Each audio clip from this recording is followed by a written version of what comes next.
नमस्कार बच्चों, मेरे विभा ट्यूटोरियल्स चैनल में आपका स्वागत है। मैं विभा सिंह फिर हाजिर हूँ अपना अगला वीडियो लेकर सिर्फ आपके लिए। बच्चों, इसके पहले वाले वीडियो में हम लोग निबंध के बारे में पढ़ रहे थे। निबंध की मैंने 5 प्रकार आपको बताए थे, जिसमें से 2 प्रकार हम उसी वीडियो में पढ़ चुके हैं, वर्णनात्मक निबंध और आत्मकथात्मक निबंध। अब हम तीसरा टॉपिक लेंगे, कल्पना प्रधान निबंध। कल्पना प्रधान निबंध में बच्चों मैंने सिलेक्ट किया है टॉपिक यदि परीक्षाएं न होती, और ये टॉपिक मैंने ध्यान में रख के लिखा है 6th 7th 8th 9th 10th के बच्चों के लिए। ये सभी 6 to 10th के सभी बच्चों के लिए यूज़फुल है टॉपिक, और उनको ध्यान में रख के लिखा गया है। बच्चों, इसके पहले के जो वीडियो मैंने बनाए थे और इस वीडियो में 2 हफ्तों का गैप आ गया है। 2 हफ्ते बाद मैं ये वीडियो आपके लिए भेज रही हूँ। थोड़ी तबीयत ठीक नहीं थी मेरी, इसलिए मैं वीडियो बना नहीं पाई आपके लिए, लेकिन थोड़ी ठीक होते ही मैं फिर हाजिर हो गई हूँ। बच्चों, बीच में मैंने दिवाली का और हैप्पी चिल्ड्रंस डे विश के लिए आपको विश करने के लिए आपके लिए वीडियो बनाया था, जिसमें मैंने आपसे रिक्वेस्ट किया था कि मेरे सब्सक्राइबर बढ़ जाएंगे, लेकिन दुख की बात है मेरे सब्सक्राइबर कम हो गए। कोई बात नहीं, लेकिन आपको मेरा ये वीडियो अगर पसंद आए तो आप लाइक करें, सब्सक्राइब और शेयर भी करें। बच्चों, बेल आइकन दबाना ना भूलें। बेल आइकन अगर आप दबाते हैं तो मेरा जैसे ही मैं आपके लिए अगला वीडियो डालूंगी आप तक उसकी सूचना मिल जाएगी। तो इसी के साथ मैं आपसे रिक्वेस्ट कर रही हूँ फिर से कि अगर आपको मेरा वीडियो पसंद आए तो सब्सक्राइब अवश्य करें। ठीक है, तो हम लोग पढ़ते हैं कल्पना प्रधान निबंध की ओर। कल्पना प्रधान निबंध। कल्पना प्रधान निबंधों में किसी विषय की वास्तविकता के आधार पर उस विषय के संदर्भ में अपनी कल्पनाओं को सूत्रबद्ध ढंग से प्रस्तुत किया जाता है। मतलब ये जो कल्पना प्रधान निबंध है, इससे समझ में आ रहा है आपको कल्पना करना है, इमेजिनेशन करना है कि यदि परीक्षा तो होती है, जीवन में हमें परीक्षा देनी ही है। यदि परीक्षाएं नहीं होगी तो संभव नहीं है हमारा प्रोग्रेस, इसलिए परीक्षा तो देनी है, लेकिन हमें कल्पना भी करना है, इमेजिनेशन करना है कि यदि परीक्षा ना होती तो क्या क्या हो सकता था, उसके बारे में कल्पना करना है। हम सोच के खुश हो जाते हैं ना, काश परीक्षा नहीं देना होता तो कितना मज़ा आता है ना, लेकिन परीक्षा तो देनी है, कल्पना करना है। लेकिन तो कल्पना करते करते हम आगे बढ़ते हैं। तो मैं आपको बताती हूँ कि आपको किस तरह निबंध लिखना है। बच्चों, हम लोगों ने इसके पहले वाले निबंध लिखते समय मैंने आपको बताया था किस किस बातों का ध्यान में रखना, किन किन बातों को ध्यान में रखना है। जैसे छोटे छोटे वाक्य बनाने हैं, मुहावरे और कहावतों का उपयोग करना है, और बीच बीच में कोटेशन डालना है। 1 2 3 जितना आप कोटेशन डाल सकते हो उतना कोटेशन डालो, इससे निबंध की शोभा बढ़ जाती है, निबंध ज़्यादा अट्रैक्टिव लगने लगता है। तो आपको अच्छे मार्क्स मिल सकते हैं इस तरह से निबंध लिखने पे। तो चलो हम देखते हैं कि यदि परीक्षाएं न होती निबंध हम किस तरह लिखेंगे। ठीक है,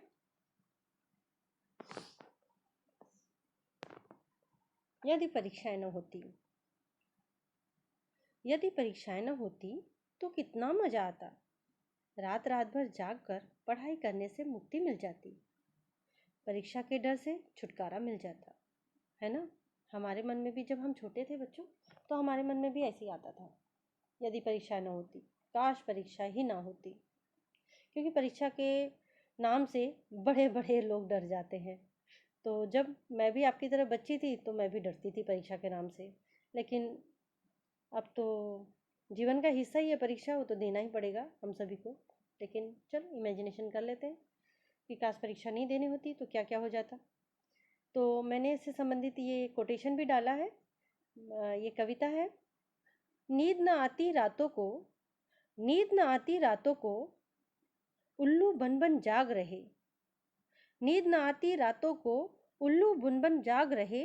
समझ न आए कौन दिशा में, दिमाग के घोड़े भाग रहे। बच्चों, ये जो कोटेशन के लिए मैंने कविता यूज़ की है, ये कविता मेरी अपनी नहीं है, ये मैंने किसी और कवि की रचना को लिया है अपने निबंध की शोभा बढ़ाने के लिए। ठीक है, तो आपने उम्मीद है लिख लिया होगा। अब आगे बढ़ते हैं।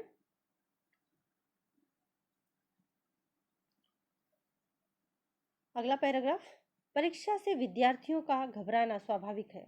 सभी घबरा जाते हैं, हम भी डरते थे, आप भी घबराओगे, कोई बात नहीं। उनका भविष्य इस बात पर निर्भर होता है कि वह परीक्षा के 3 घंटों में क्या लिखते हैं। यदि परीक्षा में रटाए रटाए प्रश्न आ गए तो उनकी 5 उंगलियां घी में होती हैं। 5 उंगलियां घी में होना मुहावरा है। और यदि उनके रटे रटाए प्रश्न नहीं आए तो उनकी आंखों के आगे अंधेरा छा जाता है। अंधेरा छा जाना भी मुहावरा है। तो इस तरह मुहावरों का उपयोग करके, कहावतों का उपयोग करके हमें अपने निबंध की शोभा को बढ़ाना है, कोटेशन का इस्तेमाल करना है। ठीक है, अगले पैराग्राफ की तरफ बढ़ते हैं। यदि परीक्षाएं न होती तो जीवन के सभी क्षेत्रों के लिए सुयोग्य, प्रतिभाशाली एवं सक्षम व्यक्तियों को चुनना कठिन हो जाता और परीक्षा न होती तो अधिकतर विद्यार्थी पढ़ाई से मुंह मोड़ लेते। तब मेधावी, परिश्रमी तथा सामान्य बुद्धि के छात्रों एवं छात्राओं की पहचान कैसे होती, है ना? सब एक जैसे ही होते। कौन अच्छा है, किसका दिमाग किस तरफ चलता है, कौन सा विषय किसको ज़्यादा रुचिकर है, किस फील्ड में कौन आगे बढ़ सकता है, इसके बारे में पता ही नहीं चलता, है ना? इसलिए जरूरी है परीक्षा। अगला पैराग्राफ, यदि परीक्षा न होती तो शिक्षा का स्तर तेजी से गिरने लगता। शिक्षा का उद्देश्य ही समाप्त हो जाता। विद्यार्थियों का अधिकांश समय मनोरंजन में ही बीत जाता। अध्यापकों को अध्ययन और परिश्रम करने की आवश्यकता ही न रहती। बच्चों, जैसे कि हम लोग देख रहे हैं, कोरोना का समय चल रहा है, लॉकडाउन है, सब स्कूलों में छुट्टियां हैं, तो बहुत सारे बच्चे पढ़ाई तो कर रहे होंगे, लेकिन कुछ बच्चे ऐसे भी होंगे जो एकदम पढ़ाई से विमुख हो गए हैं। उनका ध्यान बिल्कुल पढ़ाई में नहीं लग रहा है। दिन भर मोबाइल पे गेम खेलते हैं, मोबाइल पे यूट्यूब देखते रहते हैं, टीवी में दिन भर टीवी में घुसे रहते हैं। ऐसे बहुत सारे बच्चे कर रहे हैं, तो उनका पढ़ाई से एकदम ध्यान हट गया है। इसलिए बहुत ज़रूरी है कि परीक्षा होती रहे, स्कूल चलता रहे, ताकि बच्चों का ध्यान पढ़ाई में लगे, नहीं तो हम पढ़ाई से विमुख हो जाएंगे। इसलिए बच्चों, परीक्षा और पढ़ाई दोनों भी हमारे जीवन में बहुत ही ज़रूरी है। अगला पैराग्राफ, यदि परीक्षा न होती तो अनेक विद्यालयों, महाविद्यालयों को बंद कर देना पड़ता। आज वर्तमान शिक्षा प्रणाली के कारण जिन लोगों को रोजी रोटी मिल रही है, उन सभी की आजीविका छिन जाती। लाखों की संख्या में लोग बेकार हो जाते। मुझ जैसे जो टीचर्स हैं, शिक्षक फील्ड में है, शिक्षा फील्ड में है, एजुकेशन फील्ड में है, वो सभी बेरोजगार हो जाते हैं। उन सब को खाने पीने के लाले पड़ जाते हैं। इसलिए ज़रूरी है कि लोगों को इस तरह से भी रोज़गार मिले, इसलिए शिक्षा ज़रूरी है। तो आगे, किंतु हम चाहे जितनी कल्पनाएं कर लें, परीक्षाएं तो किसी न किसी रूप में होती रहेंगी। उनका बंद होना असंभव है। बच्चों, जरूरी नहीं है स्कूल में ही परीक्षाएं। हम अपने जीवन में कई जगहों पर जो एग्ज़ाम देते रहते हैं, परीक्षाएं देते रहते हैं। हमें जब हमारा स्कूल कॉलेज कंप्लीट हो जाता है, उसके बाद भी जब हम कहीं नौकरी के लिए जाते हैं, तो भी वहाँ हमको इंटरव्यू देना पड़ता है। वो इंटरव्यू भी एक तरह की परीक्षा होती है कि क्या आपको आता है, क्या नहीं आता है, किस फील्ड में आप काम कर सकते हो। इसलिए वो इंटरव्यू लिया जाता है, आपका साक्षात्कार लिया जाता है, जो एक तरह का आपका एग्ज़ाम ही होता है, परीक्षा ही होती है।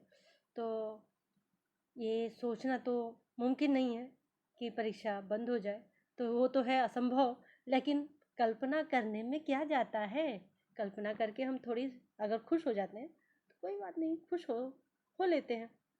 तो चलो, लास्ट पंक्ति, परीक्षा आते ही सभी विद्यार्थियों को यह कविता अवश्य याद आएगी, है ना? तो ये कविता की पंक्ति जो मैं आपको दे रही हूँ कोटेशन के रूप में, देखिए, आई परीक्षा सिर पर देखो, आई परीक्षा सिर पर देखो, मुँह से निकला हाय राम। आई परीक्षा सिर पर देखो, मुँह से निकला हाय राम। बने किताबी कीड़ा है सब, बने किताबी कीड़ा है सब, छोड़ कर देखो सारे काम। तो जैसे परीक्षा आती है, हम सब लोग अपना मोबाइल, टीवी सब भूल जाते हैं, गेम खेलना भूल जाते हैं और पढ़ाई करने में जुट जाते हैं। तो इससे संबंधित ही ये कविता है। ये कविता भी मेरी अपनी लिखी नहीं है बच्चों, किसी और कवि की है जो मैंने निबंध की शोभा बढ़ाने के लिए यूज़ किया है आपके लिए। तो आप भी इस तरह के कोटेशन आप लिख सकते हो। अपनी विचार भी आप इसके अलावा भी आपको अगर कुछ और लिखना है, कुछ और कल्पनाएं आपकी हैं, यदि परीक्षा ना होती तो वो भी आप लिख सकते हो। ठीक है, तो इसी के साथ मुझे पूरी उम्मीद है कि आपको मेरा यह वीडियो बहुत पसंद आया होगा, ज़रूर पसंद आया होगा। तो आप मेरे वीडियो को लाइक, सब्सक्राइब और शेयर कर देना बच्चों। आपसे उम्मीद करती हूँ कि आप मेरे चैनल को, मेरे इस वीडियो को ज़रूर सब्सक्राइब करोगे। इसके साथ ही मैं विभा सिंह आपसे विदा लेती हूँ। Bye bye.